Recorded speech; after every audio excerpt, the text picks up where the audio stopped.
What's up mga kahugot? Sasagutin ko lang yung tanong ng isa sa mga follower ko na kung nag-aaway ba talaga kami sa totoong buhay o sa personal.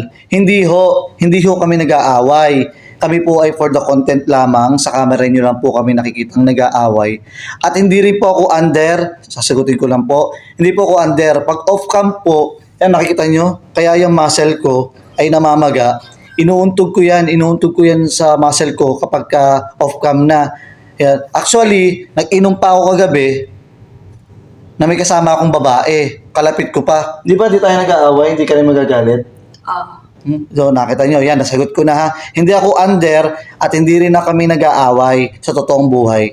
Kami po ay for the content lamang. Nakapatay na ba yung camera? Oh, nakapatay na. Anong sinasabi mo? Hindi. Anong nakiinom? Sino kasama mo kagabi? Sinong babae? Sino nakiinom? For the content lang. For the content lang. Ba't nagagalit ka? Sinasabi ko sa kanila hindi ka nagagalit eh. Hindi nagagalit eh.